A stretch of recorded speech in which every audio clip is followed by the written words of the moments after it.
Good evening there. Welcome to a special edition of our Elite FPL podcast. Today is transfer deadline day, and we're looking at all the hot transfers this month. Obviously, at 11 o'clock tonight, no more transfers. The transfer window is shut, as they say on a popular sports channel. But yeah, I'm obviously joined by my esteemed colleagues, Jason and Steve-O. How are we tonight, chaps? Doing good. Good evening. Good evening. Good. So yeah, obviously it's an interesting time. We've got the double game coming up. We're going to be previewing that, predicting how many goals Man City will score against Arsenal and predicting all the other games. But yeah, we're going to start off mainly by talking about some of the big transfers that have happened this month so far and today as well, and basically how that's going to impact on FPL over the next couple of months. So some potential differentials in the mix. And yeah, I believe that Steve-O's got a scouting list of players and is going to get started off. Yeah, so good evening, everybody. Everybody in chat, hello, welcome. Our hardcore followers are with us for the fourth podcast in a row. My brain is completely melted, but yeah, so simply put, there's only been like 12 or so interesting transfers that will have any bearing on fantasy football. So we'll start with your lot, Dan. It was confirmed yesterday. Denis Suarez, is he going to be a starter for you lot? What price do you think he'll come in as well at? I think he will come in, I'm going to guess, at 7 million, maybe. I'm just guessing, maybe 7.5. I think, Emery said that he wants more width in the team. That's been a big problem. Recently, creativity in games has been somewhat lacking, and we've got to break down teams that park the bus. So Denis Suarez hopefully will be out there on the wing a bit more mobile, hopefully provide some assists for Aubameyang. Because Aubameyang, particularly in recent games, has been just out on that wing and not getting involved directly with everything in the centre. It's been more Lacazette as that central striker. He's in the game, Dan. He's I don't know if you know, but he's been added to the game, Denis Suarez, and he's 6.5. Really? He's 6.5. Good prediction, Dan. Oh, 0.5 off. It's not bad, is it? I mean, he did actually play for Manchester City when he was 19. He started 2 League Cup games, but he's done. Obviously played in La Liga, played under Unai Emery as well, actually previously. Yeah, so I think potential for a few assists, but he's not someone that's going to come straight into my team. But yeah, it's a wait and watch for that one, I think. He may not go straight into your team for obvious reasons, but will he go straight into the Arsenal team? That's more of an important thing. And who will he take over? Possibly Iwobi, because Iwobi, I think the thing with Iwobi, I like Iwobi, and he started the season really well. He's got some great skill, but as an FPL asset, I mean, if you look at it, like, it's just a lot of, running into blind alleys, and it's just his end product that lacks a lot of time, and he's trying to panic. So maybe, this is just my interpretation of it anyway, that Emre's thought, right, okay, we're going to get somebody in who's perhaps a bit more clinical in that sense. So I think it could be Iwobi. But then we've also got to remember that Ramsey's on his way out. But actually, ironically, Ramsey's been playing quite well recently. So the thing with Suarez is he's quite versatile. I think that's what they wanted. If they weren't going to make loads of signings, they wanted someone he can play on the wing, he can play in the centre. We're in the Europa League as well, so he's got experience of winning that competition. So I don't think he's going to be starting all the time, every time, but I think he could be deployed on the wing. And we said that already, so it could be at the expense of Iwobi.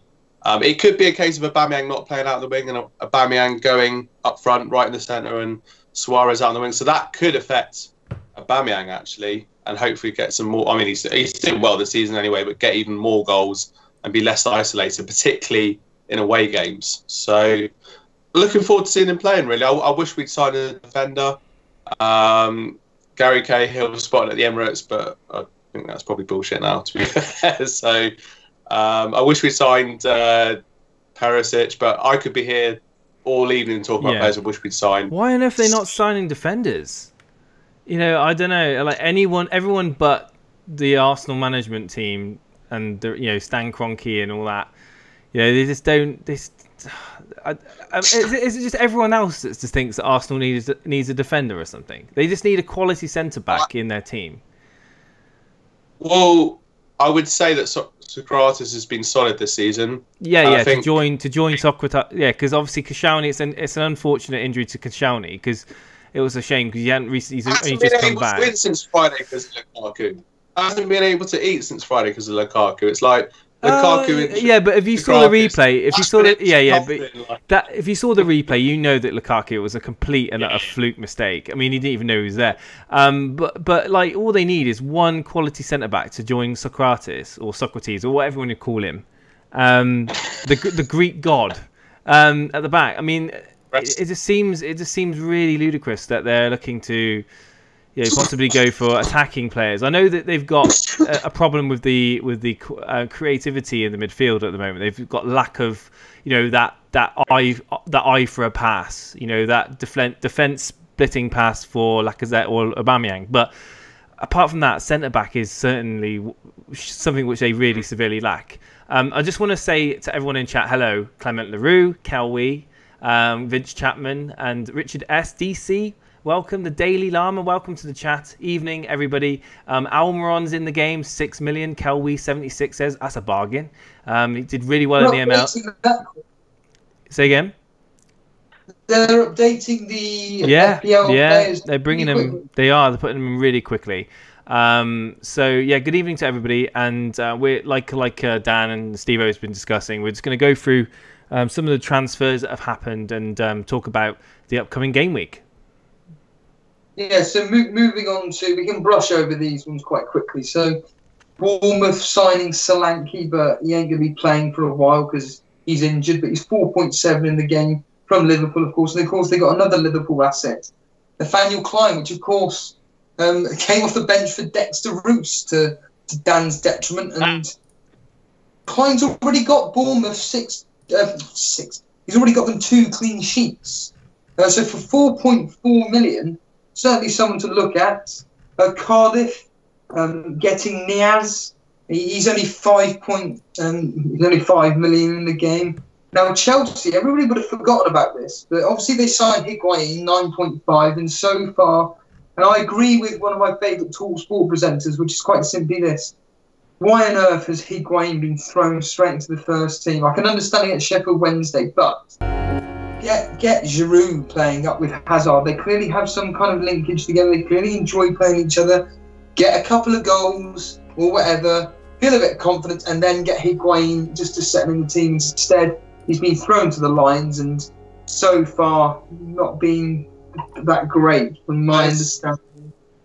It is. It is early. I mean, Higuain's probably like the standout transfer, I think, this particular transfer window for myself anyway, from what I've seen. Yeah. And he will take, like you said, he comes with a goal scoring record. People were saying, well, why did Juventus let him go? Why they loaned him out to AC Milan and now to Chelsea? But I think there's something to do with the financial fair play with the amount of money Ronaldo's on, the amount of money involved in that deal last summer. So he is 31 now. It's just a question of whether he's going to adapt to the Premier League and the speed of the Premier League, I think, because obviously he's played in Serie A, which is a bit of a slower, more, sort of defensive league. So I'm not sure. But was he 9.5 million? 9.5, yeah. Yeah, so I think there's better value to be found. Like I said, we've mentioned before, Rashford, Jimenez, previously Wilson as well. Obviously had a few injury problems recently, but Higuain, like you say, the time will tell, I think. Yeah, of course they signed Pulisic from Borussia Dortmund, but they loaned him back, so that has no real bearing. But still a big name player. To Fulham, of course, bringing Ryan Babel, second game in, he gets 2 assists. And Dan, you mentioned about potentially someone to be looking at. Well, West Ham. This is an interject. He looked very lively against Tottenham. I know he dyed his hair red for that particular game, which is quite interesting. But he did. We always talk about the eye test, and I saw him against Tottenham, and Fulham played very well against Tottenham. And I've seen him get involved with quite a few chances, and I'm just thinking, Brighton at home next game. But it's one of those ones where you don't want to jump the gun with it or be ahead of the curve. But I reckon he'll be a good signing for Fulham. to be fair. But he seems to have revived his career since leaving Liverpool and going. I don't know his direct route into what other teams he went to, but since going back home to Holland and then being part of the national squad, he seems to have reinvented himself. He's come to Fulham, and yeah, like you said, he seems to have done very, very well so far. Definitely one to monitor. So West Ham signing Nasri. He's only 5.5 in the game. Has already got 1 assist in the 3 or 4 games that he's played. But now on to today's transfers. Again, nothing much going on. We've had, as Jason's just said, Miguel Almiron signing for Newcastle. Barreca, left back, coming on loan. Almiron, I mean, we were saying about it before we started. I mean, I know he's come from MLS, but 12 goals, 11 assists this season. He's breaking the transfer record for Newcastle, which has been since Michael Owen signed for them like 10 years ago or something stupid like that. So quite a lot of money for Newcastle to invest in a player. So I reckon that could be, I'm going to say Almiron is one to watch of the transfers today. I'm going to put my on. This could be an interesting one.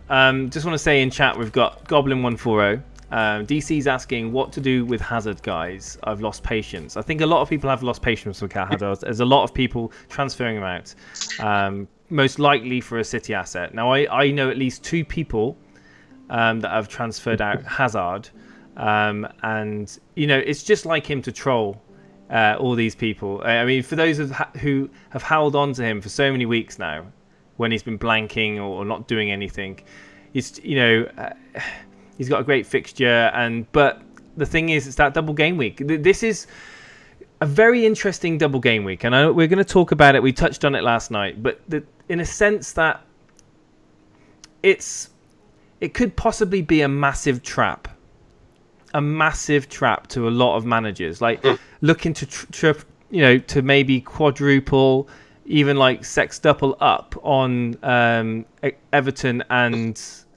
City assets. I mean, I'm not sure many people will bring 3 Everton assets in, but I just think that it may be a bit of a trap for people, and because don't forget, City do blank 2 game weeks after, so it's game week 27. You've got to try and get them out without, you're going to be taking hits to get them out.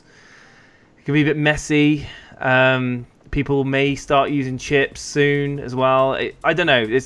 I don't know about you two, Dan, Stevo, but I'm not sure. Like a couple of weeks ago, I was like dead certain. Even last night, I was thinking, salivating over the idea of bringing in Sané and Aguero to team up with Sterling. But the more I think about it, I just think, am I just falling into a massive trap? It's like a mine. And yeah, I'll just be interested in what chat think, and I'll be interested in what you guys think. So yeah, Stevo. Let's just save our thoughts for that later, because we're going to go in depth a lot with double game week 25, especially when we come to preview it. Let's just finish off the transfer business, because there's not much to really discuss today. So it looks like Fellaini is finally going to be leaving United, going somewhere in China. We have signed, Burnley have signed Peter Crouch. A lot of people are laughing about it, but to be honest with you, he's going to do a better job than Sam Vokes. He will bring his Premier League experience to the dressing room, and I think he's going to be someone quite literally to look up to. I think he's going to bring some experience, and do you know what? I think he'll get.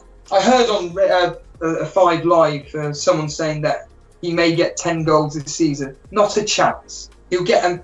He'll be lucky to get 1. But I think 7 million a swap deal. Yeah, I'm relatively happy with it, just for his Premier League experience alone, what he's done. And that's about it. I mean, there's been a couple of talking points regarding Batshuayi. West Ham aren't willing to pay. Wants a lot of money.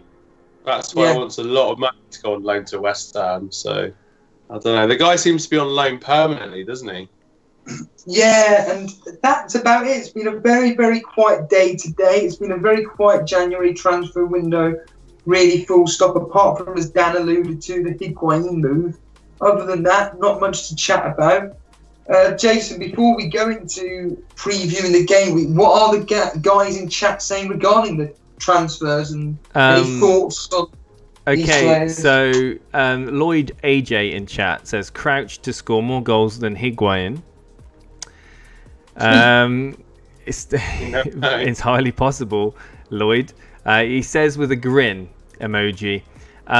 Also, we've got Adam Humphreys 99's laughing at your Crouch someone to look up to pun. 10 million for Fellaini, smiley face, Vince. I mean, Fellaini is just he's never been United material. The remnant of Moyes. No. Yes, he got you to the group stage of the knockout stage of the Champions League with that goal. I mean, I think United fans. He's had some crucial goals tonight. No, I thank him for his services, of course, but he's not United mould in the sense of the traditional attack-minded United, where we fast passing plays, fast on the counter attack. We don't do that lump it up into the, we have done for the last couple of seasons. We don't do that lump it up and hope for the best. Or at least we shouldn't do, and we shouldn't hopefully do it now anyway. China needs more trees, so I'm glad for him, and I'm glad for all the money he's going to earn in China. And a big thing there that Daily Lama's brought up as well, Martial extending his contract. Now I own Martial, and I am actually looking at taking him out, but he said that that he thanks his fans. He thanks the fans for the support, and he intends to pay us all back by scoring goals. Now, it all depends on his minutes, but I just got this horrible feeling I'm going to transfer him out, and he's going to do really well. This is again part of this whole sense that I talked about earlier about this whole double game week fiasco that's coming up. We've got Vince Chapman saying Pep is the king of game week 25. Well, I don't know. He's probably going to be the troll of game week 25 with his team selections, the bold fraud as he's commonly known as. Richard S says I've just brought in Son for Hazard, and Burnley have signed Midinkas. Do you know anything about that, or is that true? Vince Chapman, are you trolling? Who's Midinkas? Probably is. I don't know who that is, but I don't know. Vince. We only sign English Championship players. Yeah. I don't know if it's a Crouch joke or something like that. Anybody outside of Great Britain, we do not sign. So I wouldn't believe anything there. So Lama also says I've just bumped him out for Sane. Bumped 2 out. Oh, Hazard. Okay. I'd imagine. Already have Sterling. So, are Richarlison and Sane enough for the double game week? So people are just concentrating on the double game week because obviously there's not been much discussion relating to transfers because it's been, let's be honest, it's been kind of bit boring, like a bit flat really on the transfer front. I mean, unless it's gonna fall into the 11th hour, I was gonna say actually. If anyone in chat does learn, please don't troll. But if any of you are glued to Sky Sports News or any other sports channels for that matter, let us know of any updates of any transfers. If Batshuayi does end up somewhere, I've got the Twitter feed. I've got the Twitter feed on the go at the moment. So if anything comes through from Sky or anything like that, or any other sources, or any rumours that look like they've got foundations behind them, then I'll let you guys know. But yeah, it seems like these guys want to talk about the double game week. So, let's just get on with previewing it then. That's quite simple, really. I think just get on with cracking on with it. And as ever, myself, Dan, and Jason will be going up against each other. To be honest with you, we've done about 1,000 podcasts in the space of about 3 weeks, and we've only done this twice. So what will happen is that we get 1 point for the correct outcome. We get 3 points for the correct scoreline, and we get an extra bonus point if we're kind of close enough with the score in itself. For example, if a game ended 1-1, but someone predicted 2-1, you'd get an extra point because you just to be a goal within it. But anyway, yeah, we kick off the game week with a lunchtime kickoff, which I always enjoy because it means that the game can be updated almost immediately. And it's Tottenham versus Newcastle. Newcastle, of course, coming on the back of a incredible win against Man City. They're now going down to Wembley, where Spurs only just got past Watford. And I think that's exactly what's going to happen again this time around. I think Spurs are just going to edge past Newcastle. I'm going to go 2-1. Dan? Yeah, I mean, brilliant result for Newcastle. 2 new signings. It's all looking up for the Toon. Tottenham getting that last gasp winner, Llorente. Son back in the points as we talked about last night. But yeah, I'm going to go for a 2-0 victory to Tottenham. And how about you, Jason? Well, it's that man Son, isn't it? He's back in the team. And he apparently had fatigue and he was tired, but he still managed to get a goal and be lively. I just think that Spurs are going to win this game, and yeah, I'm gonna go with a 2-0 win to Spurs. Yeah.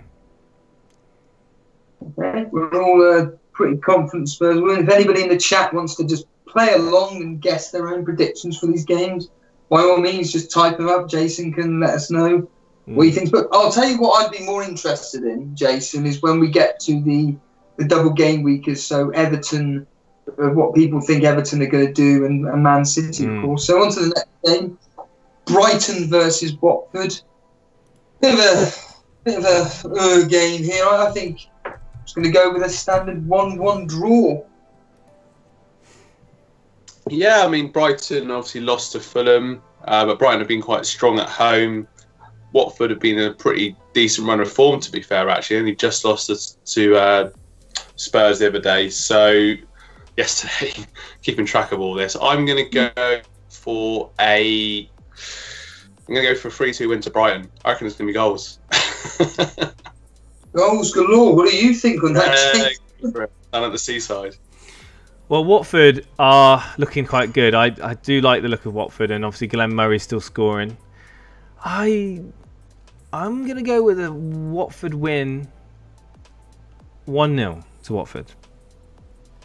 Guys in chat are all saying 2-1 to Brighton.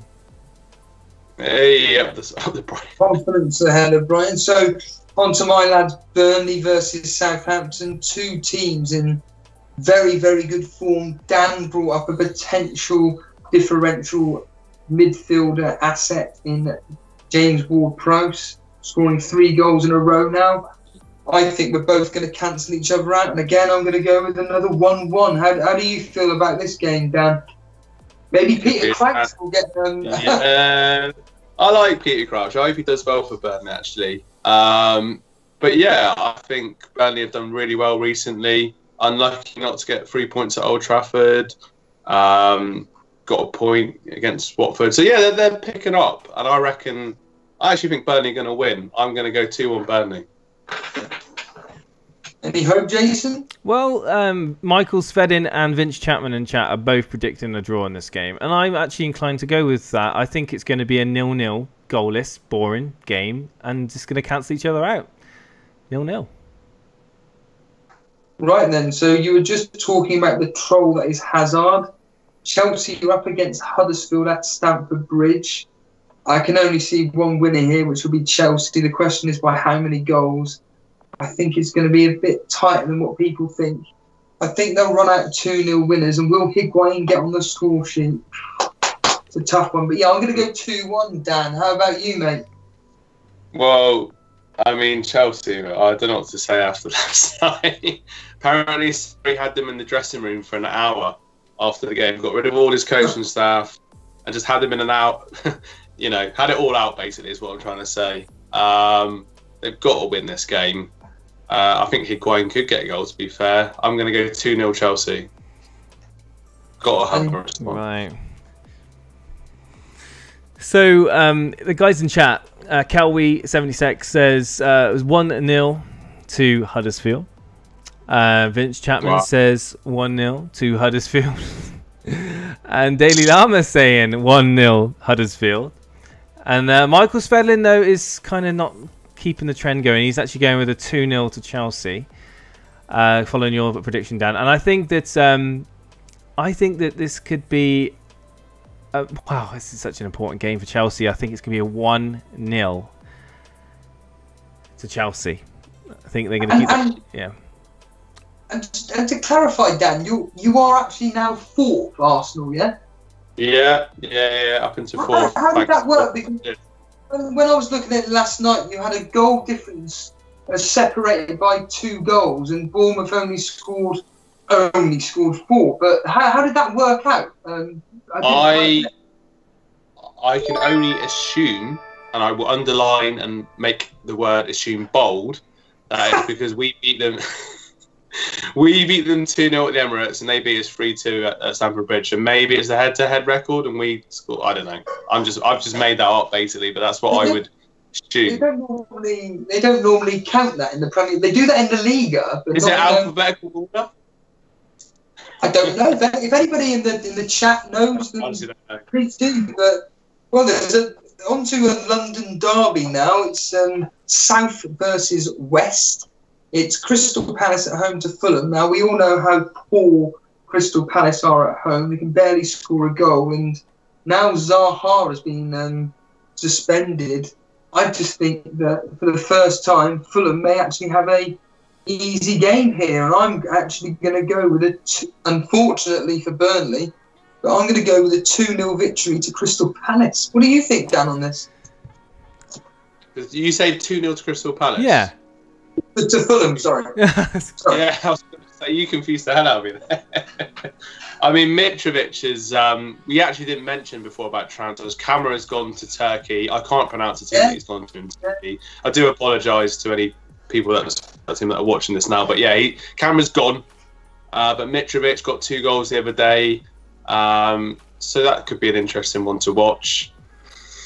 Palace without Zaha. I'm going to go 1-1. And Jason. Fulham actually are a team that I'm really looking at closely. We talked about Babel, Mitrovic finding his form again. We all know the hype that was surrounding Mitrovic at the beginning of the season. I just think that Fulham could be a team where people start to honestly bring in some assets, whether it be a cheap Babel, even a great price Mitrovic. The thing is, where do they change? Do they take out Jimenez? He's got some great fixtures. Do they take out Rashford? He's got some great fixtures. For those of you that are looking to do some punts, I would strongly suggest looking into Fulham. And I'll be looking very closely at this game because differentials are going to mean a hell of a lot in the next few weeks. And I'm going to go with a Fulham win. I'm going to go with a 2-1 win to Fulham. And Crystal Palace are going to suffer without Zaha. They've lost a bit of their bite now. Well, finally, we can get on to a double game week team, which is Everton here. And they're up against Wolves. It's not an easy fixture. Jason already mentioned the fact that it would be a bit foolish to jump on having 6 double game week players. But there will be people out there that will have 6 double game weekers. I ain't going to be one of them. None of us two are going to be one of them. I don't think anybody in the chat's going to be any of them. But there will be people out there. And I just think that there's something about Everton I just don't like. And I think Wolves are going to get past them. And you know what? There was a few bits and pieces chatting about the fact that get rid of Richarlison for Jota rather than having Richarlison for this double game week. And I just think that, I'm going to go with a Wolves victory, 2-1. And, Jota to continue his form at the moment. So, 2-1 to Wolves. Dan, how are you for this double game weeker team? Well, obviously I covered up on Wolves' assets in the previous game week and did very well from that. Wolves are a team They seem to be like full of confidence, beating Leicester 4-3. They signed Johnny on a permanent deal from Atletico Madrid, 15 million. So that's not a loan deal. It's now been confirmed into a permanent deal. So it's all on the up. Everton got a win against Huddersfield, but lost to Millwall in the cup. I've got a bad feeling about Everton as well. Digne, don't get me started on that. 2-0 to Wolves. 2-0 to Wolves. And Jason. Yeah, so he kind of mentioned it, but Jota. I wouldn't be. I'm not going to say that word. I'm not going to say that word. I think that if you tell me now that Jota is going to outscore Richarlison on this double game week, I would not be surprised. I would not be surprised. And I think Wolves are gonna beat Everton by 3-1. And I think that Wolves are the real deal. I love Wolves. Wolves are my second team in the Premier League. If Man United first, Wolves second. I've been to Molineux as a kid. My first time in Molineux was 12 years old. I live just down the road from there now, and to be honest, I could go again. I could get some tickets. I'll get some tickets one weekend and go up there because they're playing some great football. About the stream cutting out there, and yeah. Well, talking of something that will take a number 2, so to speak, is this next game. And do you know what? It may not happen. There's a potential here. Oh, one moment. Sorry, Steve-O, sorry. I'm really sorry. But I just want to. We had a few predictions there for the Wolves Everton game, and I feel because it's the part of the double game week with Everton, yeah. I just wanted to throw them in. So Vince Chapman thinks that Wolves are going to beat Everton 3-2. Michael thinks it's going to be a high scoring as well, 2-2, and Daily Llama thinks 3-2. So everyone's kind of thinking, there's goals in this game, and if anyone's got Everton defenders, obviously most people got Digne. Don't expect too many points from them this game week. I honestly don't think that's worth getting any assets of Everton in if you haven't got them in already. Sorry, Steve. Let's go on to Cardiff versus Bournemouth.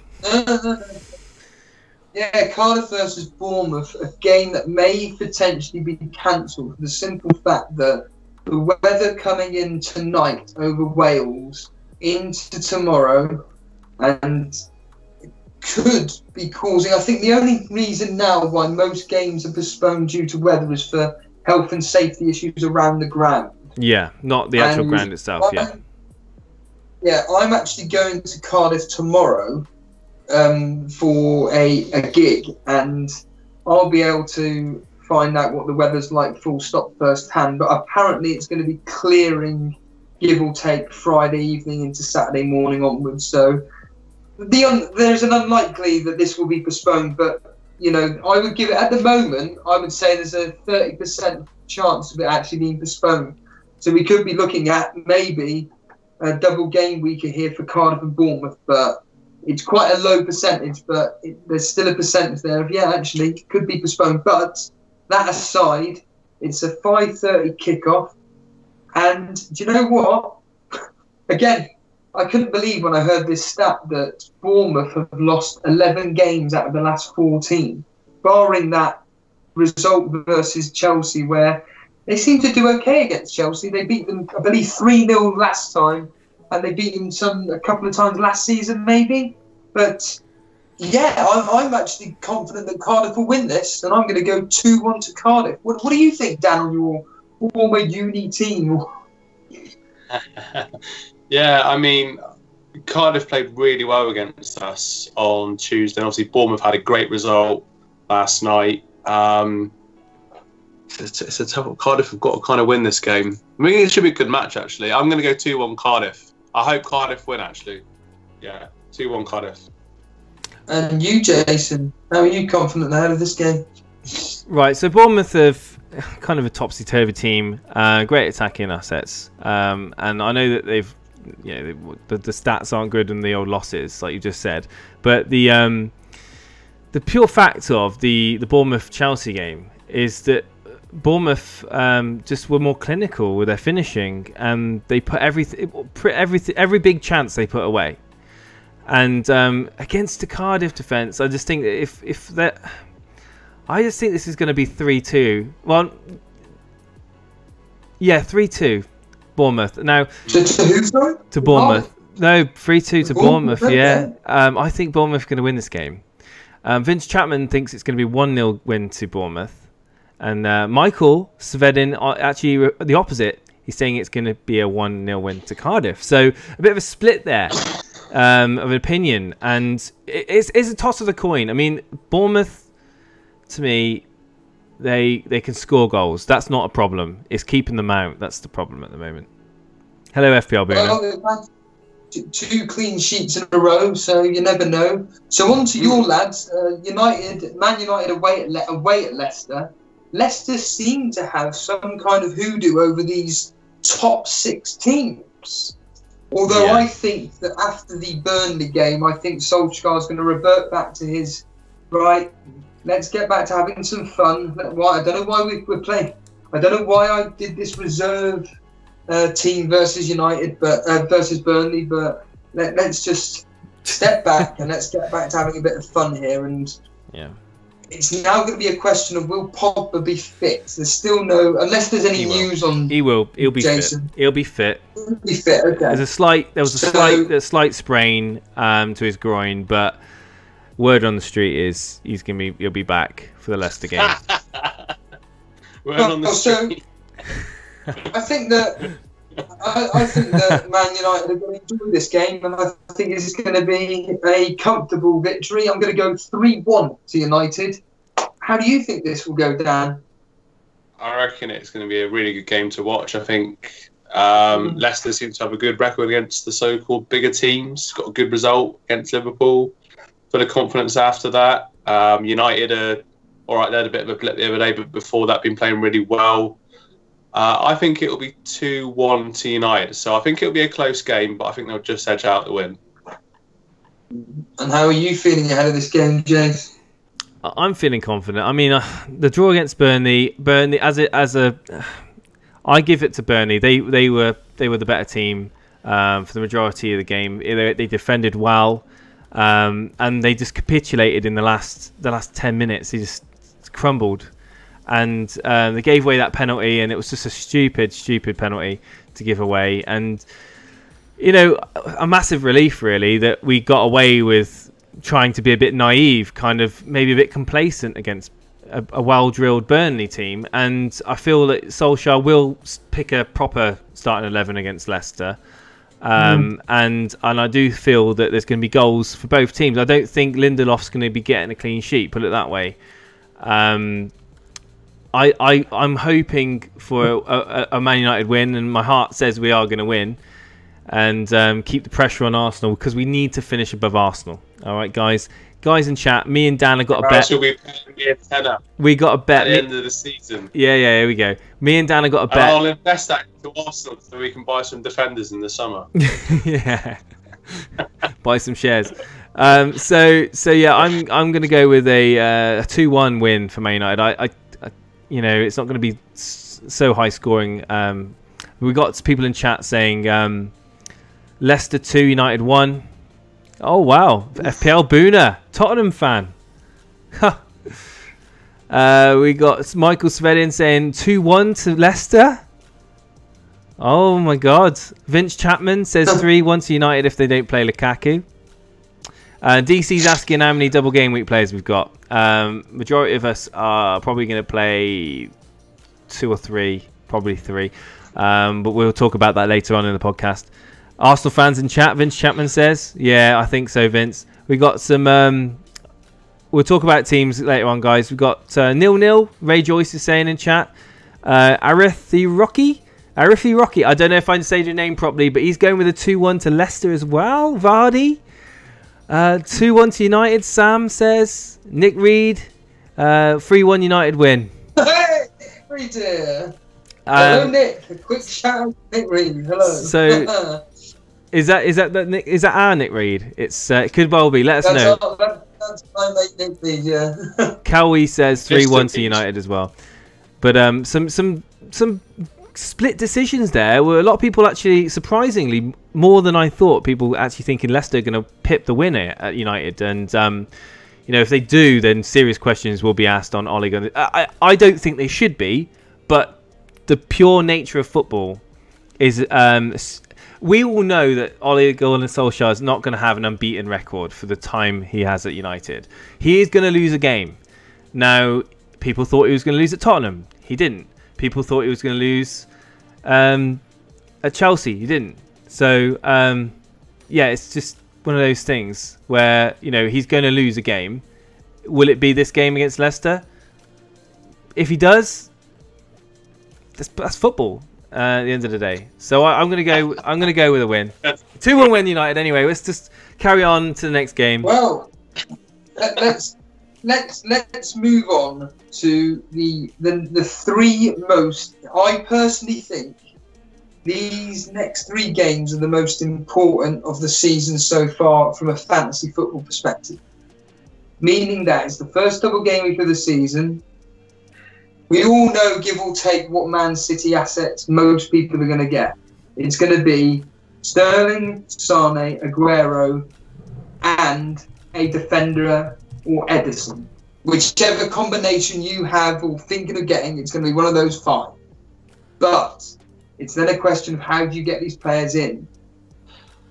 And Liverpool are away at West Ham. And Jason made this point earlier.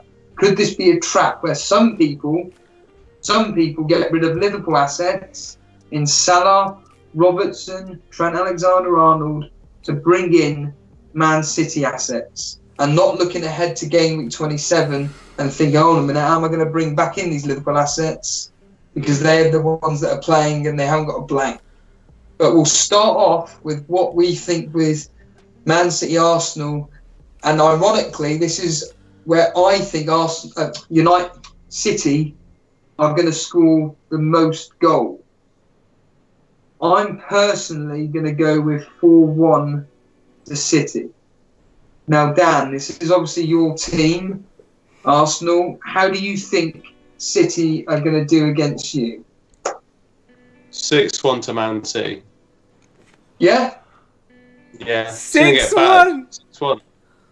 Yeah. Look, we got to view. I've got to be honest. I can't just be saying, "Oh yeah, we're going to go there. We're going to play some pretty football and we're going to win." Can I just ask you, Dan, before you continue? Do you think that because with what I said before regarding PSG and Unai Emery, where when it came to tactics, he just doesn't seem to do anything other than attack, so to speak. He's a bit more open than normal. It doesn't matter whether he's playing Dagenham and Redbridge or Barcelona, he's going to play exactly the same way. And do you think that's what's going to be happening in this game and Man City is just going to pick you off?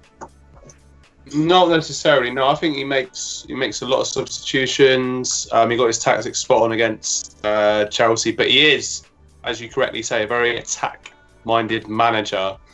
And I just think defensively, we let in, against Cardiff in the first half, Cardiff could have been 2 goals up. If we're going to concede chances against Cardiff, what's it going to be like against Man City? We got. That's true. I mean, as Jason said, I watched Arsenal Fan TV earlier on today, and it's just saying that we're going to Man City with a worse defence than we went to Liverpool with. So what's the chances there, really? And you got Jenkinson possibly playing, or right back, we're going to be really weak. I think we're going to. I don't know how he's still there. I know. He reminds me of Ash Ketchum every time I see him. But chat are asking you, Dan. 6-1, your prediction. Are you going to triple captain this game week? If not, why not? Yeah. Possibly triple captain Aguero, but I haven't decided yet because I think it'll be murder. I'm just hoping Man City, and I'm not saying this just to be silly. I just hope they take some sort of mercy on us, and because they need to win the to stay in the Premier League title race. If they don't win, then I don't know. I think the title could be Liverpool's, but. And I think Pep's going to be getting them all revved up after this into Newcastle. So I'm just going to blame Newcastle when we get murdered on Sunday. So yeah, I'm saying hopefully Suarez gets a goal in his debut. But yeah, 6-1 Man City. Okay. So Jason, Well, we've got a few. You, mate. Yeah, right. So Man City, the minefield that is Man City. We are now in a double game week, so it matters more than ever who you pick. You need to really think carefully about who you bring in. And are you confident with Sane? Are you confident with Sterling? Mahrez wants minutes. You know, you've got the two Silvers. You've got De Bruyne. You've got Gundogan. So I can't believe. Okay, anyway, I'm going to read the comments out. So Vince Chapman says, I can't believe Dan said 6-1. Shock of the season. 4-1 is enough, said Richard. Why is it a shock? Why is it a shock? Why is it a shock? We're always getting battered by these teams. Just like Wenger. You know, we made United look like the 1970s Brazil when they come to Emirates every week. You know, it's not going to be a shock. I've seen it in the last 10 years. Okay.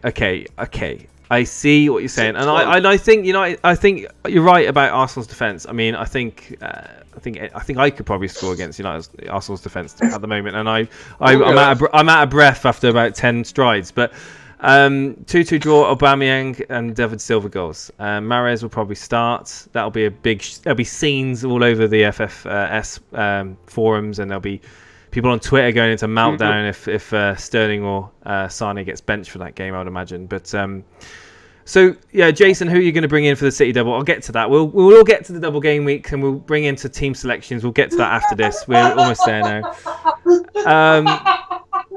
What? It doesn't matter. I'll explain off air. Just go. Oh, that was amazing. Okay. Just give us your prediction. We'll go to Liverpool.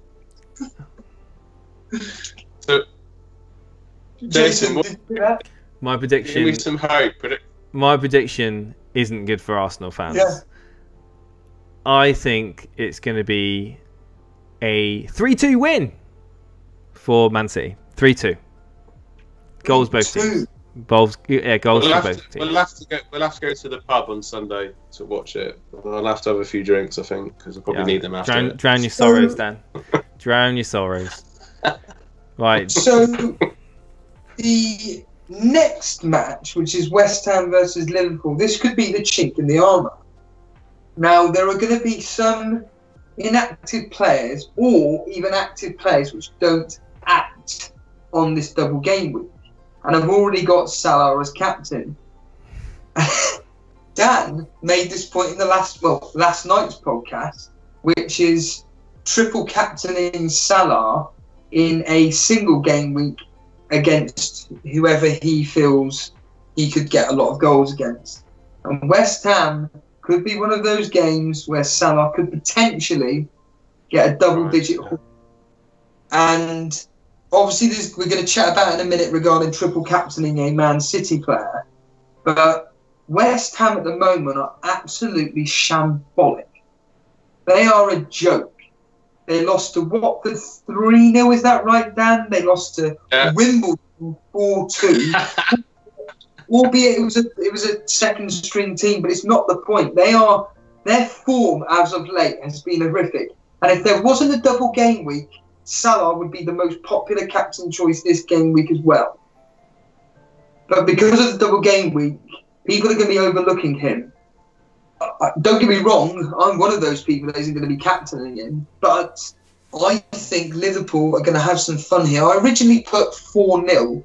I'm going to knock it down to 3 because I just think that Liverpool, since getting a lead ahead of Man City, they just seem to be like, well, we'll just get in front and then just kind of calm ourselves down and try and get a second. Didn't quite work against Leicester, but I think they're going to go out here and have a bit of fun with West Ham, and I'm going to go 3-0. But what do you think, Dan, on those thoughts there? Yeah, I mean, West Ham's form's terrible. I mean, to let in 3 goals away to Wolves, 4 away to Wimbledon, like you just said. Liverpool, bit of a disappointing result for them. They need to win against West Ham. I'm going to go 3-1 to Liverpool. I'm going to give West Ham a goal. Maybe Lucas Perez can get a goal. But yeah, I'm going to go 3-1 Liverpool. What do you reckon, Jay? Right, so we got Michael Svedin saying a 2-0 victory with Mane brace to Liverpool. Richard S is saying 4-1 to Liverpool. Sam, I'm going to try and say your surname. Apologies if I butcher it. Sam Iwajoku says Salah will have a brace. He has scored in his last 2 games against West Ham. And yeah, I'm in agreement with Steve-O. I think that, you know, obviously the City game week is kind of taking attention away from Liverpool, especially after that last game where Salah disappointingly blanked. For the 95% of people that captained him. I would say that the Liverpool are clear favourites. And even though Fabianski is probably going to get 20 saves for me, I do think Liverpool are going to win the game. And I'm going to go with a 2-0 win for Liverpool. Not a massive one, but 2-0. Lloyd AJ says, a Man City ex-manager will try to stop Liverpool. Do a favour for Man City. Yeah, it's true. Good point, that, actually. Was he going to just park the bus? I mean, Hodgson did it for Palace against Man City. Rafa Benitez did it for Newcastle against Man City, so maybe Pellegrini will get one back for Man City. Maybe. For West Ham, sorry. Maybe. Not when you've got, you know what I mean. Not when you've got Zabaleta as right back up against Mane or whoever plays against Thingy. But I think this next game, obviously, is the final game of the double game, which of course is Everton versus Man City. And this is the one where everybody's going to be questioning who's going to be rotated, who's going to be dropped. They've obviously got Chelsea the following Sunday. I don't think that Man City are going to make much rotation here whatsoever. In fact, I think in both games it's going to be, in the next 3 games, I actually think it's going to be the strongest possible teams. As Dan mentioned, they've got to keep up with Liverpool. And obviously they'll have the hindsight of the Liverpool result on the Sunday afternoon, and they'll know what to do. I think this is going to be quite tight, though, surprisingly. I don't think that Everton are going to allow Man City in as much as what Arsenal will. I'm going to go with a 1 victory to Man City. What do you think, Dan? Yeah, I mean, Everton have had some alright results against Man City last few years, but I don't trust the Everton defence. I'm going to go 3-1 to Man City. Walcott to get a goal. What do you reckon, Jay? So Arahiroki, I don't know if that's right. He's saying isn't Fabianski injured? I hope not. He did have a knock. I just hope he isn't injured. Because at the moment my team, and we will get into my team, has got some serious problems in my team at the moment.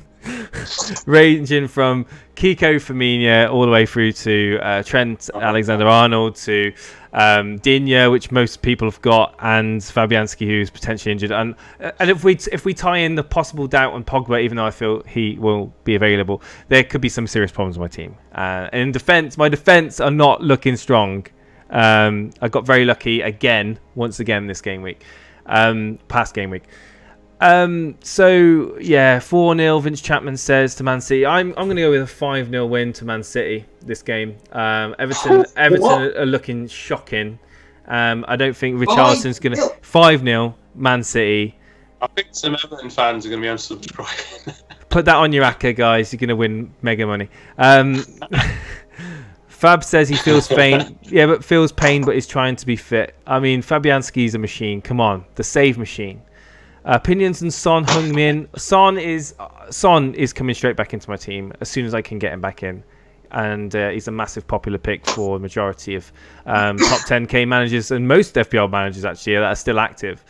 You've got to have him in your team. He's a bargain price, and he just plays amazing for every game I've seen him play. He's just on fire. Richard S is saying 2-1 to Man City. Nah, 5-0 Man City. 5-0, and Sam saying 3-0 to C. So yeah, that finishes the score predictions for game week 25. I think it nicely ties us. We can follow into the team selections for each of us. So headaches. Before we start, I want to take advantage of this moment and just do a quick live chat poll. So this is just to help me out, to get a general idea. So I personally have 2 options to choose from. My I'm not going to give an idea of what my preferred one is. I just want you guys to kind of help me out here. You helped me out with a free hit chip, and that went quite well. So I'm going to ask you guys what you believe is the best option. So option number 1 is to get rid of Aguero and Kolasinac. Get rid of Aubameyang and Kolasinac and bring in Aguero and Danilo, or get rid of Pogba and Robertson and bring in Sane and Danilo. So option 1 again is Aubameyang and Kolasinac out for Aguero and Danilo, or option 2 is Pogba and Robertson out for Sane and Danilo. So I'll leave you with the voting there, Jason. Dan, if you want to just quickly start with what you're planning to do with your transfers, what you're thinking to do if you're potentially going to triple captain. Yeah, I mean, I will say my vote for that one is the first option, definitely. But I'd be interested to see what people in the chat think. I mean, funny, Jay just mentioned it actually, like Kiko Firmino, Digne. That's some real. My defence is looking as weak as Arsenal's at the moment, so I'm quite concerned about that. I've got the free transfers. I've got 2 transfers, obviously. Maybe looking to take a 4.8. I've still got. I don't know. I want to obviously get Aguero in. I'll have Sterling, so I'll have City coverage that way. And yeah, it's just I don't know. It's giving me a headache now. I mean, Danilo's an interesting one, but will he start both games? I honestly don't know. That's another concern as well. And also the form of Son as well, with Tottenham's fixtures coming forward and the inevitable price rise. I think he's the most transferred player in, or one of the most transferred players in anyway, this particular game week. So that's an interesting one as well. So I think, like I said, most people will do an Aguero. Got to do something about my defence, maybe get some City coverage that way, whether it's goalkeeper or defender, then look to downgrade one of my midfielders to be able to afford that move. Maybe to say, like, get Edison and Aguero in. That was my original plan. And to get maybe a cheap Everton midfielder in there as well, just for coverage. So, but I don't really trust Everton. I've been quite. How many players in total then will you have for double gaming? And what will you be doing with Digne? Oh, Digne. He's always involved. If it's not scoring last-minute free kicks, it's scoring known goals from 25 yards out or getting sent off after 10 minutes. Digne is always involved for Everton. I mean, he's banned for one game, isn't he? For this double game. Yes. Am I right in saying that? That's so. Right, yeah. Considering the issues I've got in my defence, I might possibly keep him. If Firmino's not going to play as well, and now he's hearing about Pogba's got this potential injury problem. It's a proper, people say they love these double game weeks. They get the proper headache actually when you think about it. So might get rid of Digne. I don't know. I feel like with Digne, I kind of missed.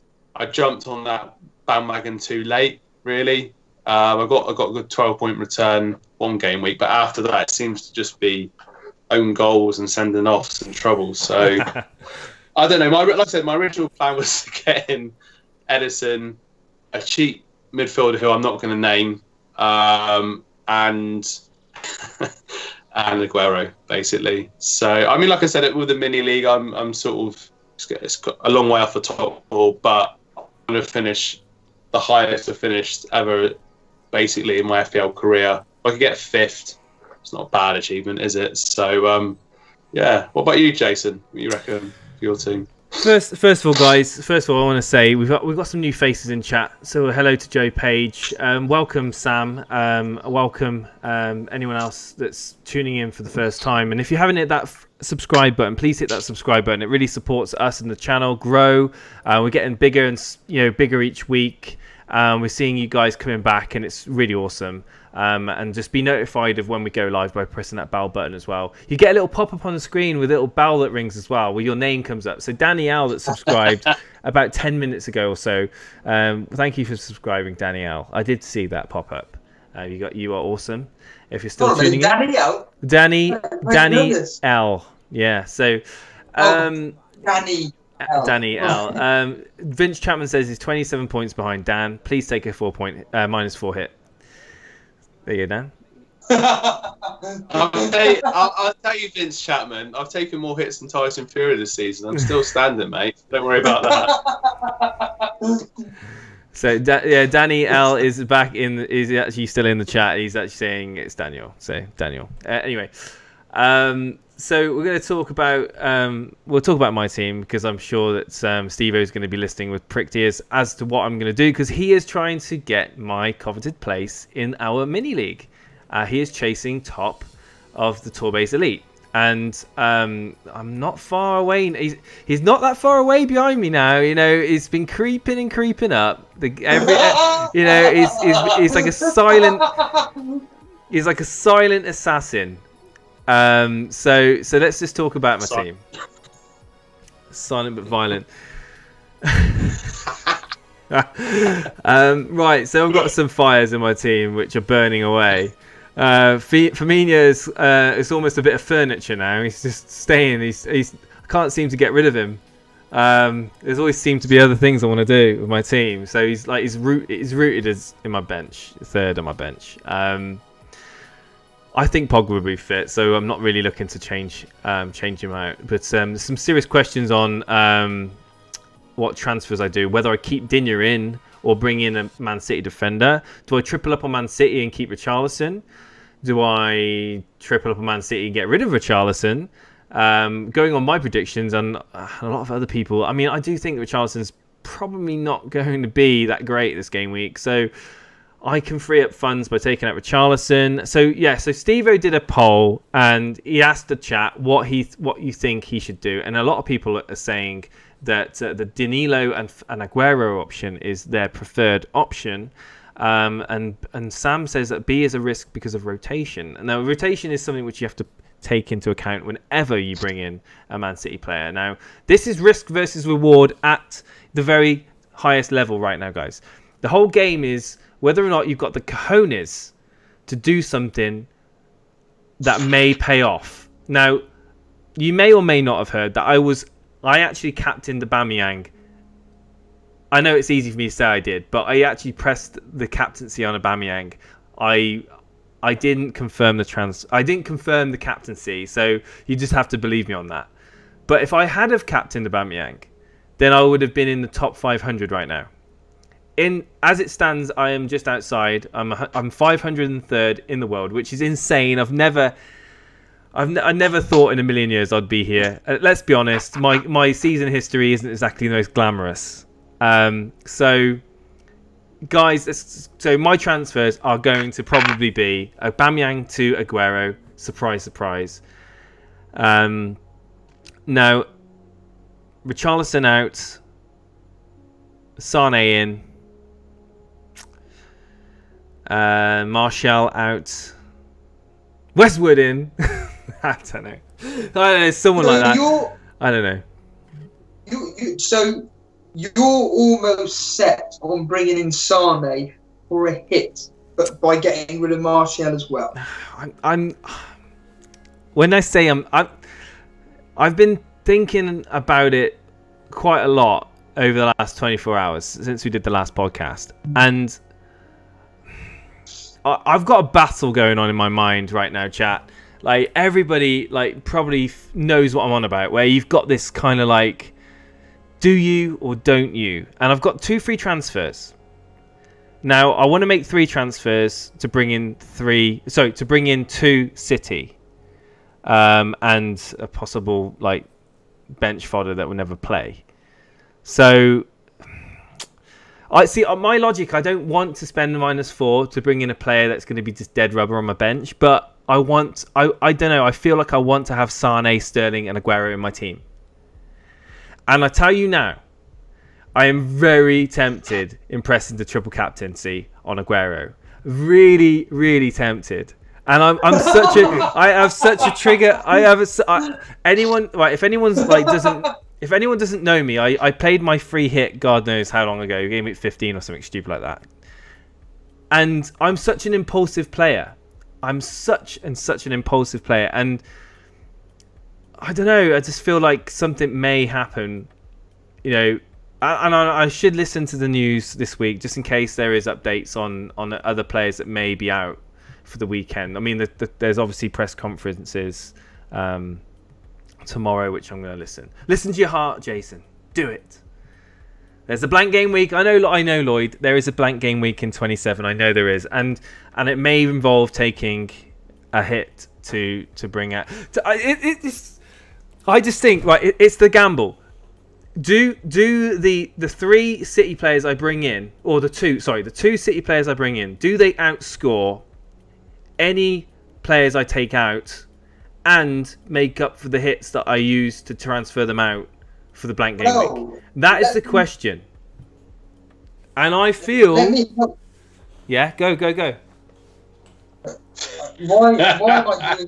Why am I doing this? I don't know, but let me help you out here. So I did some research into the probability of the players that most people are either A, going to bring in, or B, get rid of, and vice versa and stuff. So these are over the next 3 fixtures before the blank. So I'm predicting, basically, I know this is the way it turned out, but Sane, Aguero, Robertson and Aubameyang all to score approximately 14 points, okay, over the next 3. And Danilo getting me 6. So with that brief live poll I just did, they've kind of confirmed what I wanted to do anyway, which is Aguero and Danilo in for Kolasinac and Aubameyang. But I agree with you, Jason. I think this is just one of those where you go with your gut.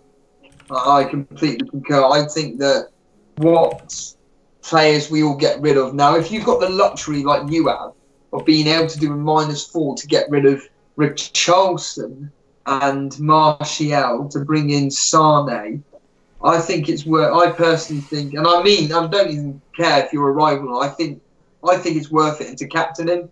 But my prediction on Sane, because I've done all the research for this season, Sane against the top 6 teams, and Arsenal are a top 6 team, done nothing. He enjoys playing against the poorer teams. So Everton, as an example. Well, the game after Everton is Chelsea. So I believe the majority of Sane's points are probably going to be against Everton. Aguero, though, it doesn't seem to matter who he seems to play against, but ironically, he does seem to have a decent record against top 6 teams. And I think that Aguero, again, is a very, very good option. So, yeah, I don't know if that helps you or not, but that triple captain thought is something for a lot of people to be looking at, because obviously down the road we don't know what the double game weeks are going to be involving, what teams or anything, and this could be the best time to use it. Maybe even on Salah. Yeah, well, the chat are saying don't do it. Chat. You know. So many times I've seen you guys give your opinion, and like Steve-O's just asked your opinion, and I think I'll think on it. I'm going to sleep on it. I'm sleeping on it. I'm not doing it now. I'm certainly, me personally, I'm definitely doing. I don't normally do, which is wait till Friday evening and hear the definitive team news. I'm waiting on Pogba. If Pogba is ruled out, I'm definitely going to have to do the option 2, which is Pogba and Robertson out, or Danilo and Sane. That's what I'm probably going to be forced into doing, because I don't want a non-playing player for this game week. So I'd rather get in a double game week for Pogba, despite it affecting my team. But the good news for me is that I'll be able to transfer back in game week 27. I'll be able to reverse these transfers again, and maybe even be able to bring in Son. To be honest, instead of having. To be honest, the sensible move is Aguero. So Aubameyang to Aguero. Keep the free transfer. Keep the free transfer. Let it roll over to the next week. make another transfer, let it then roll over to game week 27, and then use those 2 free transfers then to get out the blanks. Well, I've already done my research into everything, and I will have an 11 out or blank game week 27. So yeah. I'm quite content with the team that I'll have on that blank game week. Yeah. Okay. Like a get-out strategy. That's correct. Yeah, I mean, I don't know about you, Dan, and your thoughts listening in on this, but it's. I think a lot of this is going to be quite literally based down on gut. I don't think rotation worries have to come into play on here. I don't think. I mean, looking at Danilo as an example, someone mentioned in chat as a rotation risk. Well, no, I don't think he's going to bring back Mendy for the Arsenal game. I think he'll just. There's a chance he may come up against Everton. There's a chance, but he won't be playing against Chelsea. So I think that get Mendy as fit as possible. I just think Danilo is just going to continue in the first team. But just to quickly, Dan, what are your thoughts, mate? Oh, my head hurts, all this double gaming stuff. My thoughts are that, yeah, Aguero, I personally think is obviously essential. I think most people will get him in.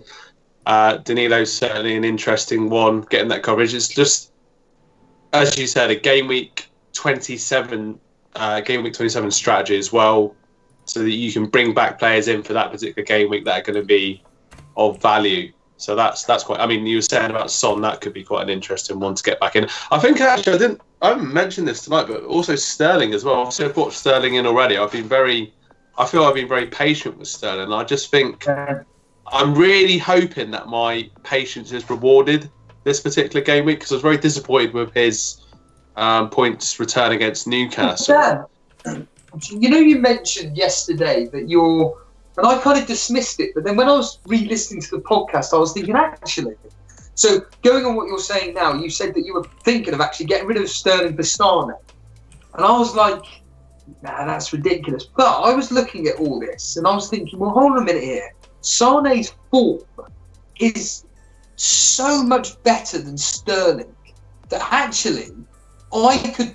A potential preferred move for me could be Sterling out for Sane, Aguero in for Aubameyang, but it means that I'd only have 2 City assets rather than 3. I'm not suggesting for one minute I'm going to do that, but I was just thinking actually for the long run I'd rather have Sane over Sterling.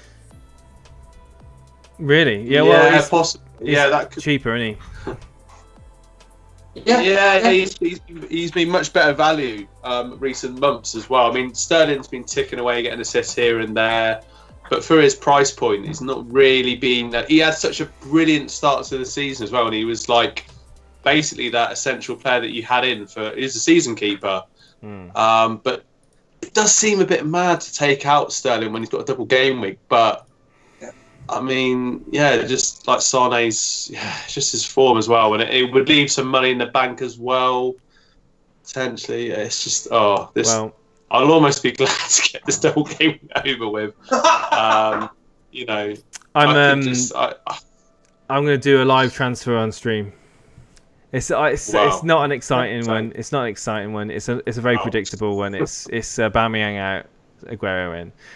There we go. Confirm. I've done it now, and it's because I've just read that he's most likely going to drop in value. Aubameyang is going to drop tonight, so I don't want to lose any value on him for no particular reason. There's no doubts on Aguero being fit for the weekend. I mean, God, it'll be just my luck now if tomorrow Pep comes out and says that he's been strained a hamstring or something in training or something stupid like that, or he's hurt his knee again. But anyway, that's that done now. That's one transfer done. What people say in the chat? Is there any feedback on these double game week dilemmas, which is not easy to say at this time of the day? Yeah, so Apples and Pears is in chat. Welcome, Apples and Pears. I don't think I've seen you before. Press that subscribe button and be enlightened. And every time we go live, press that notification button so you can tune in and talk to us. Aguero in for Aubameyang just for this double game week as a captain. Thoughts? I think that's a very common transfer. Apples and pears. I think a lot of people are going to be joining you on that one if you do choose to do that. Certainly, I will be. Lloyd AJ says Pep could go Jesus and Aguero and rest Sane or Sterling. He could do. He has played both before. Played him a few games last season as well. But I just don't think he's going to rest both of. I think maybe one of the two, Sterling or Sane, may be rested. Sterling, you could argue Sterling's more possible rotation risk than Sane, because obviously Mahrez. So there's not a real big threat down the threat down the left that Sane poses is better than any other options that Pep's got at the moment. Whereas I think Mahrez is chewing at the bit to get some minutes. Aguero for Aubameyang makes the most sense. Sam says Lloyd AJ Sterling has more chances over Sane. Pep does seem to like Sterling, so don't take anything I say as granted. And either Aguero captain would be no shameful. That's a great move, but Aguero will be better captain. Yeah. And a riff. I can't say his name. I swear, people. Did you make that name just so you can go into live streams and like people can't pronounce it? Arihiroki says the first double game week is always a disaster. But yeah, I mean, I just think this. I think this one's going to be high scoring. I think City's going to score lots of goals. And Vince Chapman does say I should sleep on it. Well, I've done one move, and I'm certainly not going to do anything else until I sleep on it anyway. But yeah, that's what we've caught up. I was just going to say, is there any other transfers at all, or is it all business done? Yeah, I just, to be honest, it's a bit disappointing. Liverpool's Liverpool's Pedro Chirivella is on the verge of completing a loan move out, apparently, to second-tier side. Spanish second-tier side, Extremadura. That's obviously nothing FPL. There's nothing FPL. It's all not literally nothing. The future stars of FPL, maybe. Absolutely. Not for this season. So yeah, I think the January transfer window. Obviously, sometimes it's like younger players going on loan to get experience. Like Emil Smith on loan to RB Leipzig. Lots of loans for him, but lots of loan moves at the moment. Yeah, Callum Connolly, another young Everton player, has gone out on loan to Bolton. Massive news, guys. Massive news. We've got big news. Jim White. Big news for him. Apparently, Jim White's demolishing a pizza at the moment. It's true. It's true. I mean, with going back to the transfers in FPL, I think Nathaniel Klein could be, like Steve said, that could be an interesting one. Could be good value. Is it 4.4? So that could be an interesting one. But yeah, like you said, I think the January transfer window, when it first came, like it was had some quite crazy transfers. And over the years, a lot of clubs have just thought, right, we'll just do our business in the summer, and then January it's going to be more loans and any emergency situations. But I think the main ones is obviously Higuain, maybe Suarez, and this Almiron that I'm so obsessed with, or however it is you pronounce it, and the Newcastle signing. But that could be an interesting one. But I think that pretty much wraps it all up, guys. Well, we've missed out on one. I don't know if you did mention it. I didn't hear you talk about him, but Yuri Tielemans. Oh yes. So Leicester, and this is as rightly Richard S in chat has actually reminded me, could be quite an interesting loan move for Leicester. He's on loan from Monaco, isn't he? Yeah, he's on loan from Monaco. Yeah, so could be one to watch. What position is he? He's a midfielder. Attacking midfielder. Yeah. So he's played 20 matches in League One. He's got 5 goals and 1 assist. So watch this space. And could work out well for Leicester. And thank you for the subscription, Apples and Pears. That's much appreciated. And Sal, that's Sniper HD. Welcome back to the stream, my friend. And Sterling or Salah captain? That's my headache. I would go with.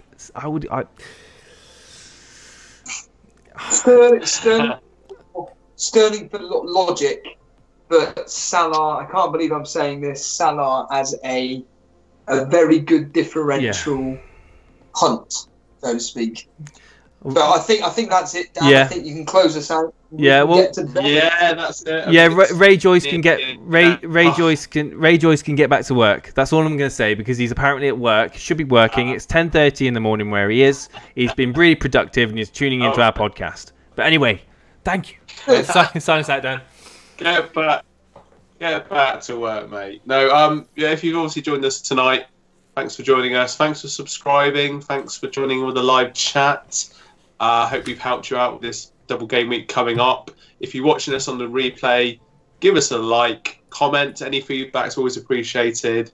And if you could subscribe, we're a growing channel, as Jay said earlier on, so we'd really appreciate that. And also check us out this Sunday evening with the aftermath of the Man City Arsenal game. So I may be slightly irate, but we're reacting to the game week action so far, that particular game week. So Sunday evening, stay tuned for that.